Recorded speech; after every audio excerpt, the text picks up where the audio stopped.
अस्सलाम वालेकुम। ऐसी मजीद वीडियो देखने के लिए हमारे हक ऑफिशियल चैनल को सब्सक्राइब करें, लाइक करें और शेयर करें। जज़ाकल्लाह। एक बात सुनिए, जब आप ये कह रहे हैं कि मैं सच्चाई तक नहीं पहुंच पाया अभी तक, सच्चाई तक पहुंचने के लिए रास्ते में कोई ब्लॉक है, राइट? वो जो ब्लॉकेज है वो क्या है? वो ये है कि दोनों तरफ के दलीलें एक दूसरे को कॉन्ट्रडिक्ट कर रही हैं। इसको देखें तो सामने वो खड़ा, उसको देखें तो सामने ये खड़ा, ये कॉन्ट्रडिक्शन है। तो अब मुझे आपसे सिर्फ ये पूछना है कि खुदा के होने के दलाइल तो बहुत सारे आपने पढ़ लिए होंगे, न होने के दलाइल भी पढ़े कि नहीं पढ़े? किसी भी खुदा के होने का एविडेंस नहीं है, चाहे वो किसी भी मजहब की इंटरप्रिटेशन हो, राइट? नहीं है, बिल्कुल नहीं है। तो इसका मतलब यह है कि हम एक ऐसे खुदा के ऊपर बात करेंगे कि जो तमाम मजाहिब की इंटरप्रिटेशन के मुताबिक हो, कम से कम जो कॉमन इंटरप्रिटेशंस हैं, डिटेल में जाए बगैर। हम ऐसे खुदा पर बात कर सकते हैं कि नहीं कर सकते? अच्छा, और ऐसे खुदा के न होने पर आपके पास आपने दलीलें पढ़ी हैं, तो क्या वो दलील है? कोई एक दो दे जरा। तो मैं चाहता हूँ कि एम्पिरिकल तो बहुत यानी कि समझे कि वेल डिफाइंड वर्ड है। इस टेस्टेबल थोड़ा सा वेल डिफाइंड नहीं है, इसको थोड़ा डिफाइन कर दें कि जब आप टेस्टेबल कह रहे हैं तो क्या मतलब है। क्योंकि जब हम कोई अभी ला के देंगे आपको आर्ग्यूमेंट, तो आप कहेंगे नहीं ये टेस्टेबल है ही नहीं। तो पहले वो बता दें टेस्टेबल का मतलब क्या होता है। चख के देख सकते हैं, सूंघ के देख सकते हैं, क्या मतलब टेस्टेबल का? आपको बिग बैंग का पता है? अरे यार नहीं, सवाल पूछ रहा हूँ ना आपको। आप इसको साबित कर दीजिए पहले, वो पता होता रहेगा। हम साबित कर लीजिए। आपने अभी तक जितनी बातें बताई हैं उससे 10 बातें हमें आगे पता है। आप उसको साबित कीजिए कि अगर ये सिलसिला कहीं ना रुके तब भी आप एग्जिस्ट कर सकते हैं, बावजूद कि आप कंटिंजेंट हैं, और कंटिंजेंसी का ये सिलसिला हमेशा चलता रहे इन्फिनिटली, आप तब भी मौजूद होंगे। इसको साबित कीजिए। अच्छा जी, अब हमारे साथ अगले कॉलर हैं एग्नोस्टिक इंजीनियर। यार ये एग्नोस्टिसिज्म को बदनाम करके रहेंगे सब एग्नोस्टिक लोग। जी भाई। अस्सलाम वालेकुम। अस्सलाम। कैसे हैं मुफ्ती साहब? हाँ बिल्कुल ठीक जी। मेरे कुछ सवालात हैं। अगर आप पहले मुसलमान थे? जी, मैं एक्स मुस्लिम हूँ। आप एक्स मुस्लिम हैं, ठीक है। तो मेरा आपसे वही सवाल होगा भाई, हम एग्नोस्टिक से वही सवाल करें जो भी आपने सुना अभी, जो एग्नोस्टिक आए थे। कि एग्नोस्टिसिज्म के लिए जरूरी है ना कि आपने दोनों तरफ के दलाइल जान लिए हों। तो क्या आपने दोनों तरफ के दलाइल जान लिए? किन दोनों तरफ के? यानी एग्नोस्टिसिज्म में आपको क्या शक है? खुदा के मौजूद होने न होने में शक है ना? एग्नोस्टिसिज्म में कोई शक नहीं है, इस्लाम में शक है मुझे, तो इसलिए। तो फिर आप एग्नोस्टिक न हुए ना, फिर आप एथिस्ट हो गए। नहीं, चले सही है। आप असल में एग्नोस्टिसिज्म की दो बड़ी डेफिनेशंस होती हैं, काफी सारी टाइप्स होती हैं। चलिए आप हमें समझा दें, समझे हम मान लीजिए हमें नहीं पता, आप बताइए क्या है एग्नोस्टिज्म। जो होता है उसका मतलब ये होता है, एक वीक एग्नोस्टिज्म होती है जो कि ये व्यू पॉइंट असर्ट करता है कि जो आइडियोलॉजिकल थियोलॉजिकल जो मैटर्स है उनके बारे में जो सच्चाई है वो हमें नहीं पता, ठीक है, लेकिन हो सकता है कि एक दिन हमें पता चल जाए, तो इसको वीक एग्नोस्टिज्म कहते हैं। और स्ट्रॉन्ग एग्नोस्टिज्म इसको कहते हैं कि हमें किसी दिन पता भी नहीं चल सकता कि सच्चाई है क्या, यानी डाइटी यानी गॉड, खुदा, उसके बारे में हमें किसी दिन पता नहीं चल सकता। तो एग्नोस्टिज्म इटसेल्फ एक फिलोसॉफिकल पोजीशन है। तो आप वीक है कि स्ट्रॉन्ग है? मैं वीक एग्नोस्टिक हूं। अच्छा, वीक एग्नोस्टिक। तो इसका मतलब ये है कि सच्चाई आपको पता चल सकती है लेकिन अभी तक पता नहीं चली। अभी नहीं पता चली। अच्छा, सच्चाई अभी तक पता नहीं चली, उसकी वजह ये हो सकती है कि आपने मसलन खुदा के मौजूद होने के दलाइल को देखा, कंघाला, और आपको उसके मुकाबले में दलाइल नजर आए जो ज्यादा स्ट्रॉन्ग थे। फिर आपने खुदा के न होने के दलाइल को कंघाला, तो जो खुदा के होने के दलाइल थे वो कॉन्ट्रडिक्टरी नजर आए, तो आपको लगा कि यार एट दिस स्टेज मैं सच्चाई तक नहीं पहुंच पाऊंगा। ऐसे ही कुछ है। देखिए, मैं मुसलमान हूं तो मैं इस्लामिक गॉड की बात करूंगा, यानी अल्लाह की बात करूंगा। मैं उसी की बात कर रहा हूं। आपने दलाइल दोनों तरफ के देख लिए जो एक दूसरे को डिफाई कर रहे हैं। मैंने इस्लाम के दलाइल देखे और उनको देखा और उसके बाद अपनी पोजीशन को असर्ट तो खुदा के न होने के कोई दलाइल आपने नहीं देखे? खुदा के होने के दलाइल या खुदा के ना होने के दलाइल? हाँ। एग्नोस्टिक पोजीशन क्या है कि खुदा हो भी एग्नोस्टिक आप तभी बनेंगे ना। एक बात सुनिए, जब आप ये कह रहे हैं कि मैं सच्चाई तक नहीं पहुंच पाया अभी तक, सच्चाई तक पहुंचने के लिए रास्ते में कोई ब्लॉक है, राइट? वो जो ब्लॉकेज है वो क्या है? वो ये है कि दोनों तरफ के दलीलें एक दूसरे को कॉन्ट्रडिक्ट कर रही हैं। इसको हाँ। देखें तो सामने वो खड़ा, उसको देखें तो सामने ये खड़ा, ये कॉन्ट्रडिक्शन है। हाँ, तो अच्छा, अब आप, हाँ, तो अब मुझे आपसे सिर्फ ये पूछना है कि खुदा के होने के दलाइल तो बहुत सारे आपने पढ़ लिए होंगे, ना होने के दलाइल भी पढ़े कि नहीं पढ़े? ना होने के खिलाफ जो दलाइल है वो पढ़े हैं, हाँ जी पढ़े हैं बिल्कुल। और एक ना चीज होने होती के, है, ना होने के, एक चीज होती है फिलोसफी में जिसे एक कहते हैं ओक्कम रेजर होता है जी, ओक्कम रेजर होता है। मैं सिर्फ से समझना चाह रहा हूं, ना होने के दलाइल आपने पढ़े या नहीं पढ़े? मैंने पढ़े हैं, ना होने के दलाइल भी ना पढ़े होने के हैं, दलाइल, होने ठीक के है। दलाइल भी पढ़े हैं। ठीक ठीक, मैं ये पिछली देर से मैं ये पूछ रहा हूं, आप अगर इसका जवाब दे टाइम बच जाता जी। तो अब आप जो बात कर रहे हैं ना, मैं आपको ये समझा रहा हूँ, फिलोसॉफिकल पोजीशन होती है, फिलोसॉफिकल टर्मिनोलॉजी है जिसे हम कहते हैं ओक्कम रेजर। ओक्कम रेजर का मतलब होता है कि आप वो जो के मतलब वो एक्सेप्ट करते हैं जो कि सिंपलिस्टिक एक्सप्लेनेशन किसी चीज की है। बहुत सारी एक्सप्लेनेशन मौजूद हो तो उसमें जो सिंपलिस्टिक एक्सप्लेनेशन होगी वो आप उठाएंगे। अब मिसाल के तौर पे अगर मैं इस्लाम छोड़ता हूँ, इस्लाम के खुदा को मैं अपनी लॉजिक की वजह से मैं छोड़ देता हूँ, इसका मतलब ये नहीं है कि मैं जाके हिंदुइज्म भी जाके पढ़ूं और उसके बाद मैं जाके बाकी रिलीजन भी पढ़ूं तब जाके मैं कहूँ कि नहीं खुदा का वजूद नहीं है। क्योंकि एक हिंदू आके उठ के कहेगा कि यार आपने हमारे बारे में तो पढ़ा ही नहीं है। नहीं, you simply just apply Occam razor on that कि यार मुझे ये वाला सही नहीं लग रहा, इन सारे एविडेंस से मुझे लग रहा है कि खुदा नहीं है, तो इसकी वजह से मैं एक सिंपलिस्टिक एक्सप्लेनेशन लेता हूँ कि खुदा है ही नहीं। जब नहीं, दिस इज एग्नोस्टिक पोजीशन है कि अगर खुदा है, वीक एग्नोस्टिज्म ये है कि अगर वो खुदा है तो शायद किसी दिन हमें पता चल जाए, कोई सबूत आ जाए तो हम मान लेंगे, अभी नहीं है तो हम नहीं भाई अगर अभी नहीं है तो कोई भी खुदा नहीं है ना, अभी कोई एविडेंस नहीं है उसके होने का, अभी उसके किसी भी खुदा के होने का एविडेंस नहीं है, चाहे वो किसी भी मजहब की इंटरप्रिटेशन हो, राइट? नहीं है बिल्कुल नहीं है। तो इसका मतलब ये है कि हम एक ऐसे खुदा के ऊपर बात करेंगे कि जो तमाम मजाहिब की इंटरप्रिटेशन के मुताबिक हो, कम से कम जो कॉमन इंटरप्रिटेशंस हैं, डिटेल में जाए बगैर। हम ऐसे खुदा पर बात कर सकते हैं कि नहीं कर सकते? कर सकते हैं। अच्छा, और ऐसे खुदा के न होने पर आपके पास, आपने दलीलें पढ़ी हैं, तो क्या वो दलील है? कोई एक दो दे जरा। अच्छा, मैं आपको ऐसे खुदा के होने की दलील, ना होने की कोई दलील दें कि जिस पर आम मजाहिब मुत्तफिक हो, जिस इंटरप्रिटेशन पर सारे मजाहिब मुत्तफिक हो। मैंने आम मजाहिब कहा, सारे नहीं कहा। जैसे मसलन क्रिश्चियनिटी, जुडाइज्म, इस्लाम, ये कम से कम इस बात पर जबानी ही तौर से सही, क्रिश्चियनिटी के हवाले से बात कर रहा हूँ, मुत्तफिक है भाई खुदा एक है, ऑल पावरफुल है, ऑल माइटी है, ऑल मर्सीफुल है, ऑल वाइज है, ऑल नोइंग है, वगैरह वगैरह। Talking about Abrahamic God. मैंने आम मजाहिब बोला ना, आम मजाहिब बोला, तो ठीक है। अब इस पर जो है, इसके न होने पर आपके पास अगर कोई दलील हो तो वो दीजिए। हाँ, मेरे पास इसकी दलील ये है कि इसमें एम्पिरिकल एविडेंस जो है वो नहीं है, ठीक है। इसका आर्गुमेंट ये है कि आप किसी एक इंसान के पर्सनल एक्सपीरियंस की बेस पे, उसका जो पर्सनल एक्सपीरियंस हुआ है, उसने आके आपको बात बताई और आपने उसकी बात मान ली और उस खुदा को मान लिया आपने, क्योंकि उसने आके कहा कि मुझे खुदा ने मेरे पे वही नाजिल की है और ये बातें उसने की है और आपने मान लिया। उससे आपने कोई सबूत नहीं मांगा कि क्या है क्या नहीं, उसका कोई प्रूफ नहीं है आपके पास। ठीक, तो आप ये कह रहे हैं कि खुदा के होने के लिए एम्पिरिकल एविडेंस की जरूरत है। यस, ओके, अच्छा, खुदा के एविडेंस की जरूरत है, एम्पिरिकल टेस्टेबल एविडेंस की जरूरत है। चलिए, टेस्टेबल का भी इजाफा कर लें। अच्छा, अब मुझे ये बताइए कि खुदा के होने, यानी खुदा को हम देख सकें जब मानेंगे, खुदा को हम टेस्ट कर सकें, मसलन ये है, कब इसको टेस्ट कर रहे हैं, बजा के देख रहे हैं कि हाँ ये है मेरे हाथ में कुछ, तब मानेंगे? यानी इस तरह का खुदा आपको चाहिए? मुझे चाहिए वाली बात नहीं है, मुझे एविडेंस चाहिए। एविडेंस क्या है?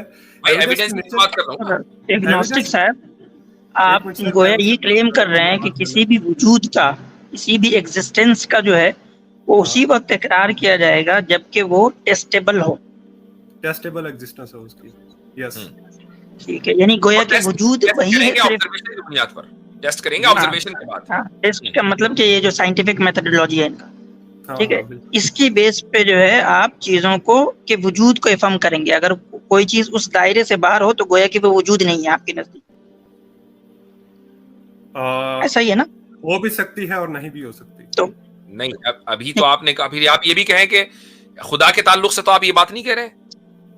सर खुदा के बारे में तो आप ये कह रहे हैं कि ऐसे दलील चाहिए, ऐसा एविडेंस चाहिए जो टेस्टेबल हो और ऑब्जर्वेशन बेस्ड हो। हाँ, तो मान लेंगे ना उसको, जब टेस्टेबल होगा, टेस्ट कर लिया जाएगा तो मान लेंगे। नहीं तो इससे पहले एग्नोस्टिक साहब इस पे जो है बात होगी कि क्या वजूद जो है वो सिर्फ इसी जो आप बता रहे हैं मेथड, उसी मेथड के अंदर आती है, या वजूद का इस बात इसके बाहर से भी हो सकता है?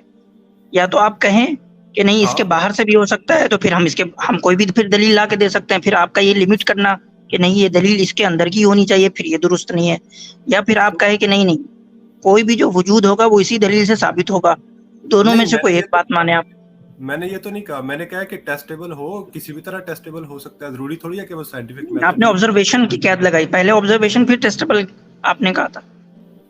मैंने ऑब्जर्वेशन की कैप नहीं लगाई, मौलवी साहब ने ऑब्जर्वेशन की बात की है। लेकिन भाई आपने खुद ही कहा एम्पेरिसिज्म।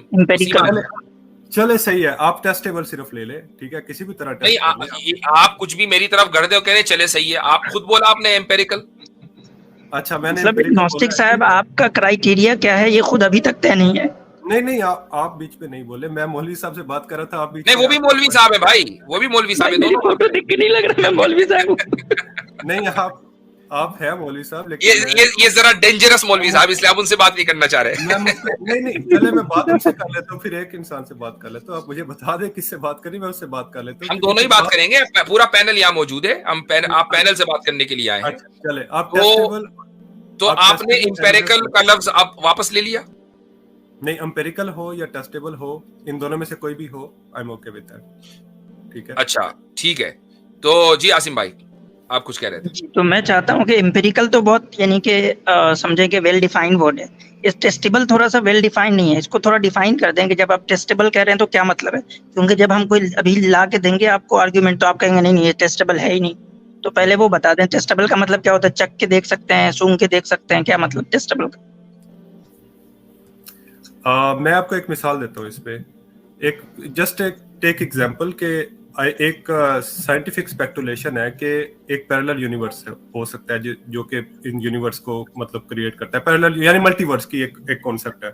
तो अब हम उसको अभी हम मान नहीं रहे, बस इट जस्ट एन स्पेकुलेशन। जब कोई टेस्टेबल एविडेंस आ जाएगा मान लेंगे, जो उसका टेस्टेबल होगा उसी तरह का टेस्टेबल एविडेंस। ओ ये गोया आपका टेस्टेबल एम्पिरिकल ही है और कुछ नहीं है। हाँ यही बात है ना, आपने टेस्टेबल को डिफाइन एम्पिरिकल से कर दिया। नहीं, आपने असर्ट किया ना अभी, क्या नाम है तो भाई आप डिफाइन कर दिए ना कि टेस्टेबल का मतलब मेरे नजदीक ये है। आप कोई एविडेंस जो आपके दिमाग में आर्गुमेंट है आप लेकर आए, मैं फिर बताऊंगा कि वो टेस्टेबल। लफ्ज आपका लेकर मैं आऊं, आपने एक लफ्ज इस्तेमाल किया तो यकीनन उस लफ्ज की जो पूरी डेफिनेशन है वो आपके जहन में होगी। जब ये आपने कहा या तो एम्पेरिकल हो या टेस्टेबल हो, और टेस्टेबल का लफ्ज आपने बाद में ऐड किया एम्पेरिकल के बाद, तो कोई ना कोई उसके पीछे मकसद होगा उस लफ्ज के इस्तेमाल करने का, तो वो आपको पता होना चाहिए ना मेरे भाई। मुझे पता है, लेकिन मैं अभी आपको तो क्या है? नहीं मिसाल नहीं, आप उसको डिफाइन करें, आप उसको डिफाइन करें। वो मिसाल इस पर सादिक नहीं आ रही। आपने कहा कि हम इसलिए नहीं मान रहे मल्टी यूनिवर्स क्योंकि अभी उसको टेस्ट नहीं किया। भाई टेस्ट कैसे करेंगे बताइए, कैसे होगा? एक काम करता हूँ, आपको मैं सारा बता देता हूँ कि टेस्टेबल क्या होता है। एक मिनट अभी रुक जाइए, वो आप बताएंगे, अभी रुक जाइए। मल्टीवर्स थ्योरी को आप जब मानेंगे जब उसका टेस्ट हो जाएगा, तो कैसे होगा उसका टेस्ट? क्या आपके नजदीक उसका मेयार है, उसका टेस्ट कैसा होना चाहिए? ये तो साइंसदान नहीं बता सकते, तो मैं कैसे बता सकता हूँ इस वक्त? वाह भाई, यानी आप मानेंगे जब टेस्ट हो जाएगा, लेकिन आप खुद टेस्ट नहीं करेंगे, साइंसदान करेंगे।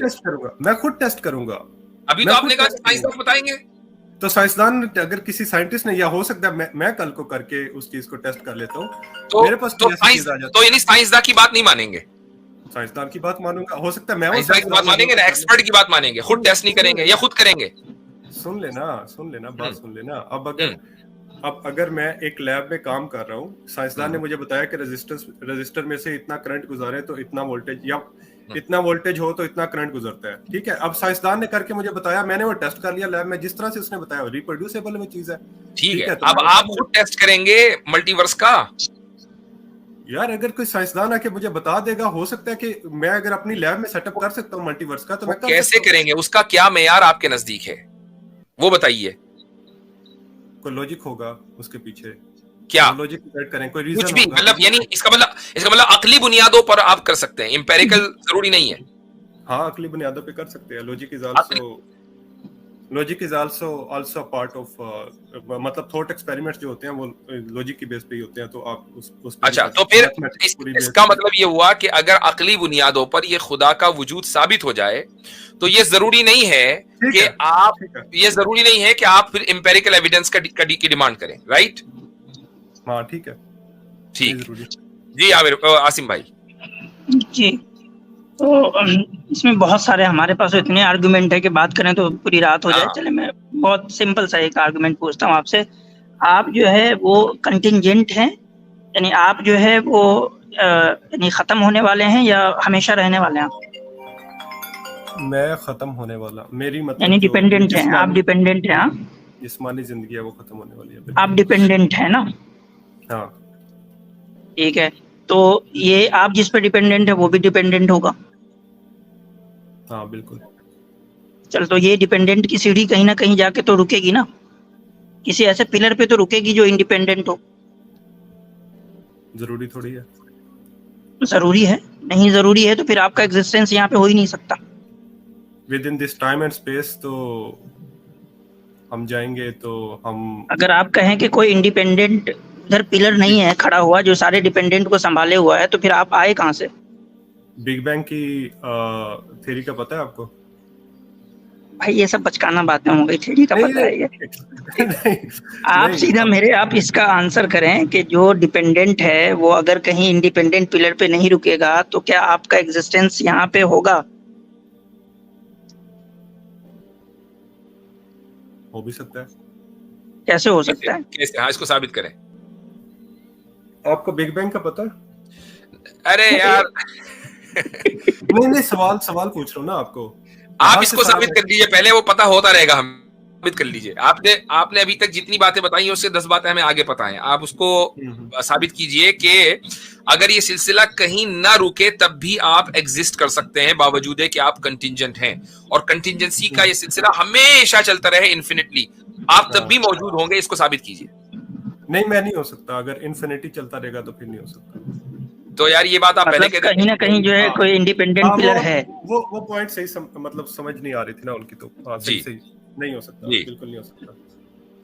तो आप यानी कि डू यू एग्री कि कोई ना कोई इंडिपेंडेंट पिलर है जो ये सारे, जिस पे ये सारे डिपेंडेंट जो है वो जो इवेंट्स है वो उस पर टिके हुए हैं? हाँ बिल्कुल है। कोई इंडिपेंडेंट तो फिर एक इंडिपेंडेंट पिलर साबित हो रहा है, दैट इज गॉड। हाँ, वो मेरी नजर में बिग बैंग है, आपकी नजर में गॉड है। ठीक है। नहीं, बिग है आपकी नजर में बिग बैंग तो खुद भाई एक इवेंट है। इवेंट है ना, इवेंट गॉड है।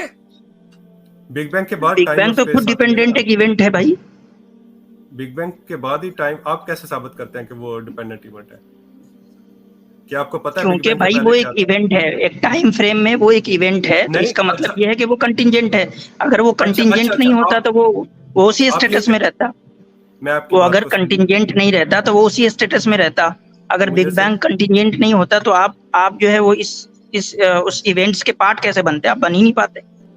सर, आपकी बात को मैं स्टीलमैन कर रहा हूँ। आप ये कह रहे हैं कि जो बिग बैंग है वो भी किसी टाइम और स्पेस में हुआ है, आप ये कह रहे हैं? क्योंकि आपकी बात अभी आपने ये बात की है। नहीं, वो कंटिंजेंट है। बिग बैंग भी जो है वो एक बात ये हो रही है कि बिग बैंग जो है वो खुद कंटिंजेंट है। अगर वो कंटिंजेंट ना होता या डिपेंडेंट ना होता, इंडिपेंडेंट होता, तो वो कभी चेंज ना होता, उसके अंदर कोई मजीद इजाफा, कमी बेशी कुछ ना होती, वो अपनी जगह रहता। हाँ, लेकिन आप मुझे ये बात बताएं कि ये किसी चीज का आपने खुद ही डिफाइन किया ना। आपने कहा कि मैं खत्म होने वाला हूँ। अच्छा जी, खत्म होने का क्या मतलब है? जी मैं कंटिंजेंट हूँ इसलिए मैं खत्म होने वाला हूँ। तो बिग बैंग भी होकर खत्म हो गया, राइट? तो इसका मतलब बिग बैंग भी कंटिंजेंट हुआ, इंडिपेंडेंट तो न हुआ। तो बिग बैंग को आप इंडिपेंडेंट कैसे मान रहे हैं?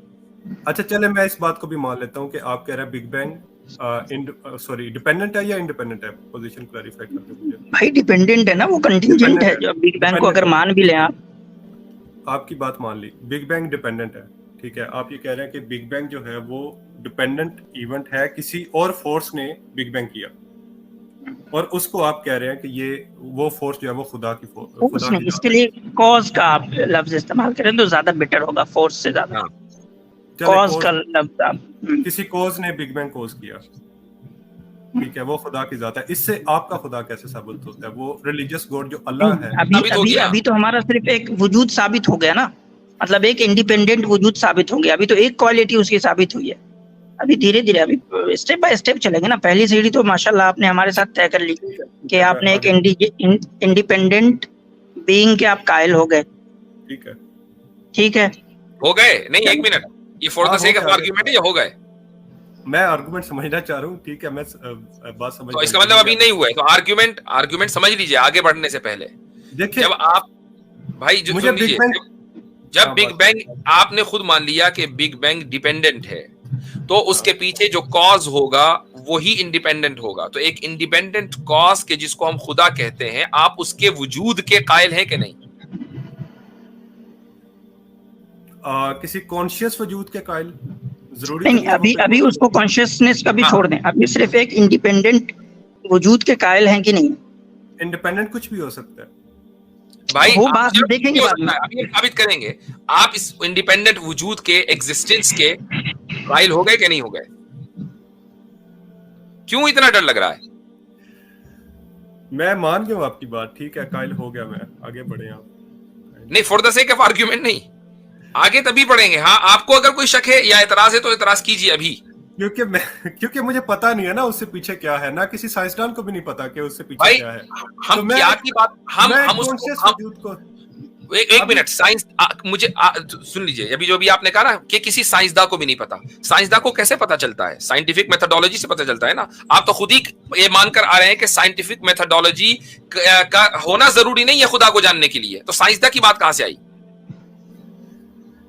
देखिए, साइंटिफिक मेथोडोलॉजी जो होती है, साइंटिफिक मेथोडोलॉजी के अंदर भी इवन साइंटिफिक मेथोडोलॉजी ऑब्जर्वेशन पे डिपेंड करती है, लेकिन साइंटिफिक स्पेकुलेशन भी कोई चीज होती है जो कि आप लॉजिक से, वो स्पेकुलेशन भी भाई ऑब्जर्वेशन ही के ऊपर कुछ ना कुछ ऑब्जर्व करते हैं, उसके बाद फिर स्पेकुलेट करते हैं। कहीं ना कहीं तो कुछ ऑब्जर्व करेंगे ना, या जहन में एक आइडिया आया बस जड़ दिया, ऐसा तो नहीं होता ना। तो अभी आप थोड़ी देर पहले जो पूरी साइंस इंपेरिसिज्म के ऊपर डिपेंड करती है, उसको कहकर आ रहे हैं कि नहीं, इंपेरिकल डाटा की कोई जरूरत नहीं है, अकली बुनियादों पर मैं कबूल कर लूंगा। अब हमने आपको अकली दलील देनी शुरू की, तो आपने कहा कि साइंटिस्ट को क्या पता कि बिग बैंग से पहले क्या था, फिर आप दोबारा साइंटिस्ट पर आ गए। तो ये सर्कुलर रीजनिंग नहीं तो और क्या है भाई? नहीं, मैं सर्कुलर रीजनिंग नहीं अप्लाई कर रहा, आप जरा इस जगह पे पॉइंट समझिए। मैं कह रहा हूँ कि मुझे कैसे पता हो सकता है कि उससे पहले कोई जो इंडिपेंडेंट, चले मान लेते हैं, ठीक है, आपकी बात मान लेते हैं, कैसे पता हो सकता है? अभी आपको दलील दी ना पता होने की, अभी तो दलील दी कि कैसे पता हो रहा है। इंडिपेंडेंट एग्जिस्टेंस को मान लेते हैं, आप काइंडली इससे आगे बात लेकर चले, या फिर बात चले, वो कोई एक इंडिपेंडेंट कॉज है, ठीक है। आप ये मानते हैं कि नहीं कि आप बिग बैंग को मान रहे हैं? तो बिग बैंग जो है वो एक टाइम फ्रेम में हुआ है, मतलब उसका एक आगाज है, एक बिगिनिंग है उसका। उसके बिगिनिंग को आप मानते हैं बिग बैंग के, या वो इटर्नल है बिग बैंग? मानता हूँ उसकी बिगिनिंग को। हाँ, मानता हूँ उसके बिगिनिंग को मानते हैं। चलो, तो अब इससे ये पता चला कि वो जो कॉज है, जो एक इंडिपेंडेंट कॉज है, उसने इसको बिगिन कभी किया है। या तो अब ये मानेंगे कि वो कॉज जो है, वो जो इंडिपेंडेंट कॉज है, उसके पास कॉन्शियसनेस नहीं होगा, उसके पास जो है कॉन्शियसनेस नहीं होगा, और ये बिग बैंग जो है उससे ऐसे ही आ गया है जैसे समझे कि आप आग से जो है गर्मी आती है। एक आग होता है, वो कॉज करता है, उससे जो है वो आग होता है, उससे गर्मी आ जाती है, वो ऑटोमेटिकली आ जाती है, मतलब जहाँ होती है वहीं आ जाती है ना।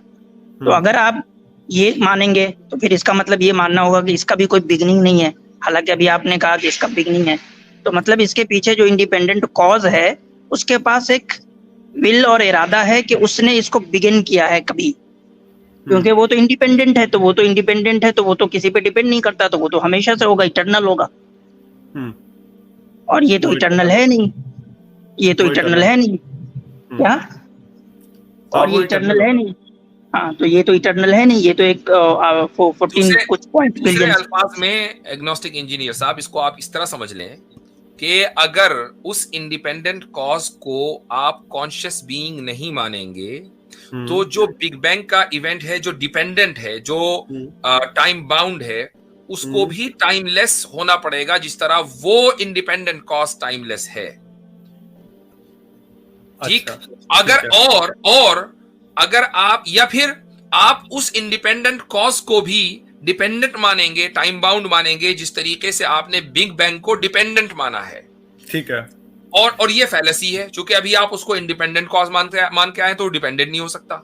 ठीक है, तो उसके अंदर कॉन्शियसनेस का होना जरूरी है। ठीक है, ठीक, यहां तक मान लिया। ठीक है, उसका तो कॉन्शियसनेस होना जरूरी है। ठीक है, अब ये साबित हो गया कि एक सुप्रीम बीइंग जो इंडिपेंडेंट है और उसके अंदर कॉन्शियसनेस भी है, उसका होना जरूरी है हमारे वजूद के लिए। ठीक है। अच्छा, आप ये कह रहे हैं कि उसका कॉन्शियस होना जरूरी है। ठीक है, वो कोई इवेंट कोज करता है। ठीक है, यही बात है आपकी। ठीक है। हाँ, अच्छा, तो क्या वो बीइंग जो है वो कॉज एंड इफेक्ट से बाहर है? ये मेरा सवाल है भाई। वो ये मैं इंडिपेंडेंट, सवाल वो करना डिपेंडेंट नहीं है ना। वो इंडिपेंडेंट है तो वो कॉज एंड इफेक्ट से तो बाहर ही होगा। वो तो कॉज से बाहर होगा ना अपने। ये वो तो बस आप इफेक्ट करता है ना। एक मिनट, ये तो आप अकली नहीं, दलाइल आप भी यही कह रहे हैं, आप भी यही मानकर आए हैं, क्योंकि अगर आप उसको कॉज एंड इफेक्ट के सिस्टम में डालेंगे तो फिर आप मौजूद नहीं हो सकते। अभी आपने कहा कि कॉज एंड इफेक्ट का सिलसिला इन्फिनिटली नहीं चल सकता, वरना मैं मौजूद नहीं हूंगा। अभी आप मानकर आए हैं, उससे पलटिए मत। ठीक है, मैं आपकी बात से, मैं उससे नहीं पलट रहा, लेकिन मैं आपसे सवाल पूछ रहा हूँ सिर्फ कि क्या वो कॉज एंड इफेक्ट से बाहर है? ये तो आपने जब उसको मान लिया कि वो इंडिपेंडेंट है, तो उसी वक्त आपको ये भी मान लेना चाहिए कि वो कॉज एंड इफेक्ट के इस जो है वो साइकिल से बाहर है। ये तो खुद ब खुद हो गया। फिर आपका ये पूछना मतलब चले, जो आप जवाब देंगे ना, मैं उसको मान लूंगा।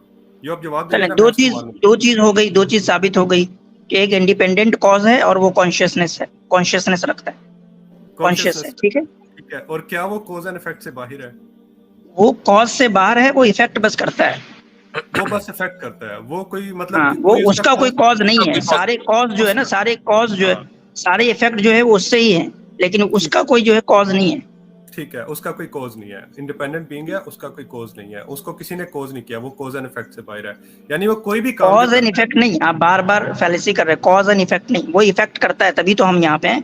उसने जो है तख्लीक की, उसने जो है वो इवेंट। कौन सी फैलेसी कर रहा हूँ, काइंडली मुझे भी थोड़ा पता चले। मैं आपको बार बार कह रहा हूँ कि वो कॉज, उसका कोई कॉज नहीं है, वो इफेक्ट करने की ताकत रखता है।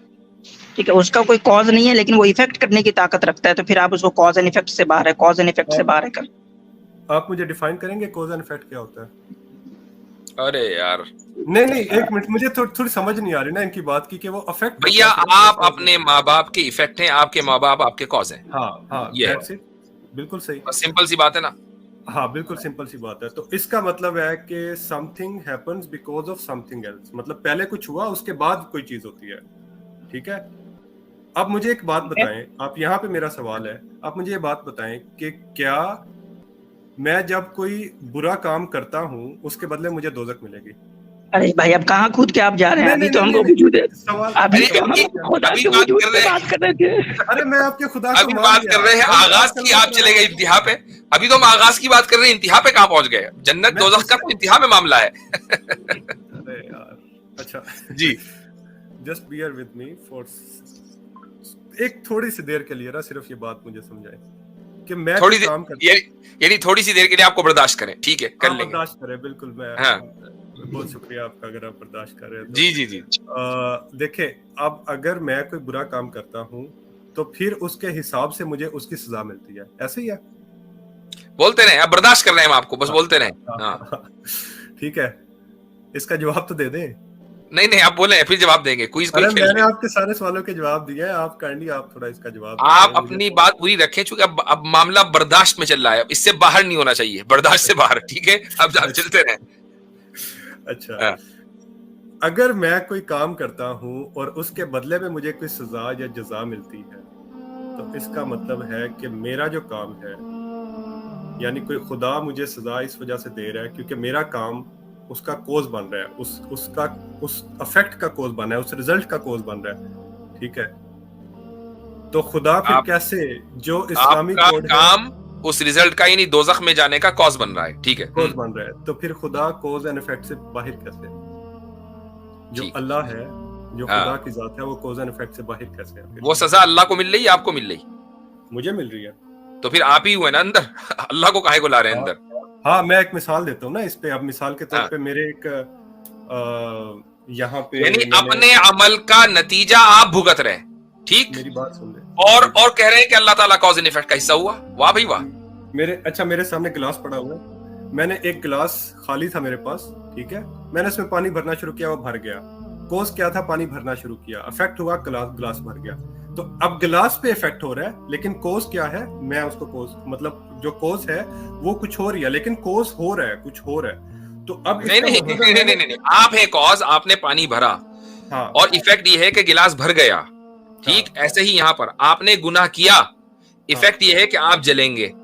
हाँ, तो फर्क क्या हुआ? जलाएगा कौन, जलाएगा कौन? अच्छा, अब आप ये कहें कि मैंने गिलास रखा हुआ है, मैंने इसमें पानी भरा, ठीक है, मैं, और लेकिन इफेक्ट जो है वो आसिम इफ्तिखार, वो कॉज आसिम इफ्तिखार साहब है। मुझे पता है, जलाएगा कौन मुझे? यानी मैं रहा हूँ, भर रहा गिलास है, और कॉज हो गया आसिम इफ्तिखार साहब। अरे मेरे भाई, मैं आपसे बहुत सिंपल सवाल पूछ रहा हूँ, मुझे जला कौन रहा है?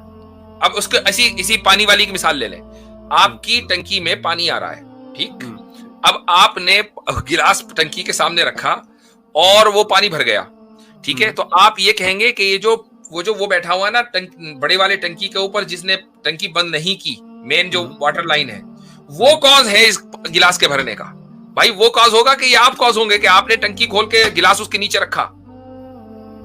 अच्छा, ये वाटर सप्लाई कंपनी होगी कॉज। अच्छा, अगर कोई मिसाल, चले एक और मिसाल दे देता हूँ आप मेरे ख्याल। अच्छा, ये वाली मिसाल फेल हो गई? नहीं, फेल नहीं हुई, ये फेल नहीं हुई, असल में आप समझ नहीं पा रहे मेरी मिसाल को, या ये उतनी अच्छी मिसाल नहीं है जितनी कि आप हाँ, यही वाली बात है, ये सेकंड वाली बात ज्यादा सही है। अब अगर मेरे सामने चले, मैं एक पुलिस ऑफिसर हूँ और एक मुजरिम है, और वो कोई जुर्म करता है, ठीक है, और मैं उसको जेल में बंद कर देता हूँ, ठीक है। अब जेल में कौन बंद कर रहा है? मैं कर रहा हूँ, लेकिन काम क्या था जिसकी वजह से उसको जेल में बंद किया जा रहा है? वो कॉज थी जिसकी वजह से उसको जेल में बंद किया जा रहा है। उसने कोई गलत काम किया था या उसने चोरी की थी, मैंने उसको जेल में बंद कर दिया, ठीक है। तो अफेक्ट क्या है? अफेक्ट हो रहा है और कॉज भी हो रहा है। कौन कर रहा है इसको भी फिलहाल छोड़ दें, बट कॉज है और इफेक्ट है। मैं बाउंड हूं कॉज और इफेक्ट से, यानी अगर वो कोई गलत काम नहीं करेगा तो मैं उसको जेल में भी बंद नहीं करूंगा।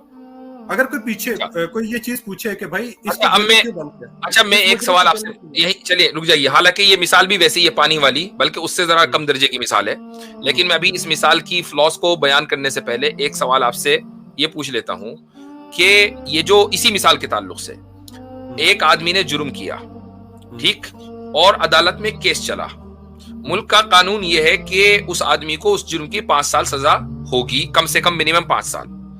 अब क्या उसको जज को ये इख्तियार है कि वो उसको सजा न दे, जबकि कानून में लिखा है कि उसकी सजा मिनिमम 5 इयर्स है? जी, जज को इख्तियार नहीं है, बिल्कुल नहीं है ना, नहीं है।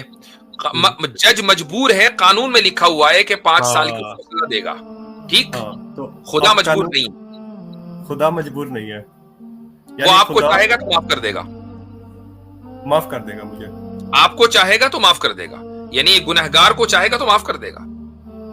वो ना करे, उसने अपने ऊपर कोई चीज लाजिम कर ली, वो बात अलग है, लेकिन वो लाजिम कोई किसी ने बाहर से नहीं किया, जज के ऊपर लाजिम हुआ है बाहर से।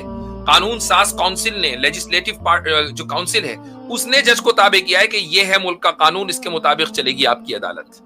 खुदा के ऊपर कोई लेजिस्लेटिव बॉडी नहीं है, उसने खुद ही कहा है कि वो जो चाहे गुनाह माफ कर दे।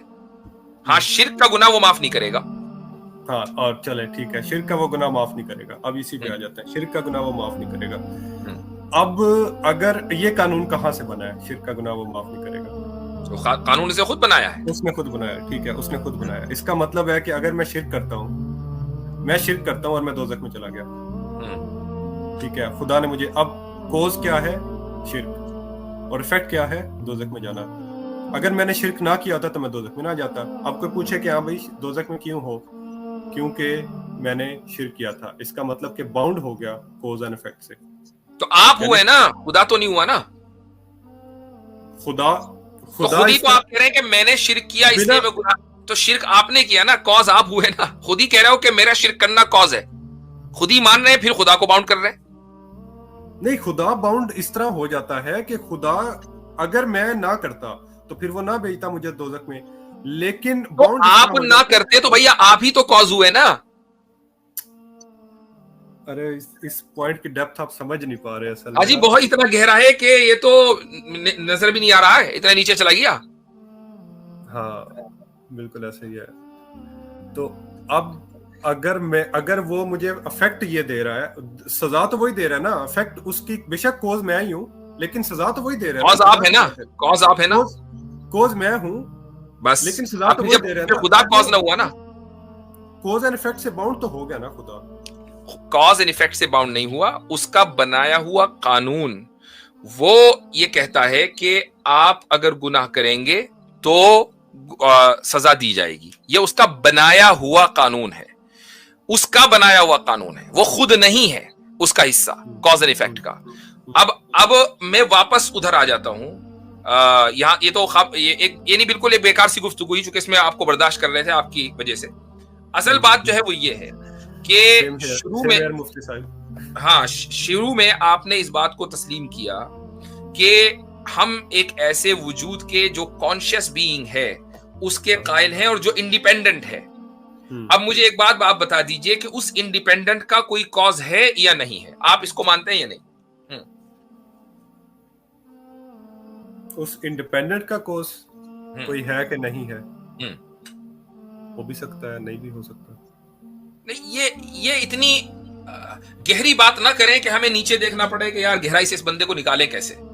हो भी सकता है, नहीं भी हो सकता, क्या मतलब? क्योंकि अगर होगा तो फिर वो इंडिपेंडेंट नहीं होगा ना। आप मान रहे हो इंडिपेंडेंट?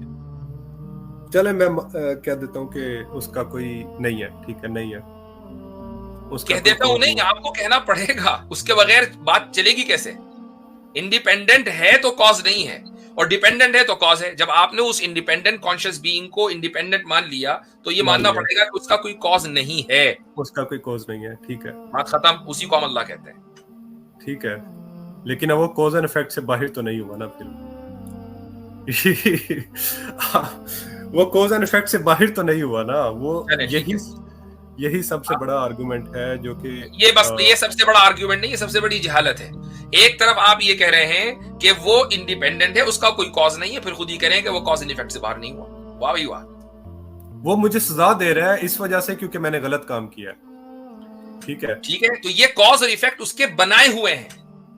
आपका गुनाह करना और उसके नतीजे में सजा देना ये खुदा का बनाया हुआ कानून है। वो खुद जिस चीज को उसने बनाया है वो उसका हिस्सा नहीं है, वो उससे बाहर है। अच्छा, ठीक है, ठीक है, ठीक, चलें, ठीक होगा, बहुत हो गया। इंशाअल्लाह बर्दाश्त का पैमाना इतना हो गया है कि वो कहीं लबरेज ना हो जाए। तो फिलहाल अगली मर्तबा आपसे गुफ्तगू करेंगे इंशाअल्लाह। चलो, सही है, ओके। सभी बहन और भाइयों से गुजारिश है कि वीडियो को पूरा देखें ताकि पूरी बात समझ आए। इंशाअल्लाह हम इस्लाम के दुश्मनों को ऐसे ही मुंह तोड़ जवाब देते रहेंगे और वो दिन दूर नहीं जब पूरी दुनिया में इस्लाम कायम होगा।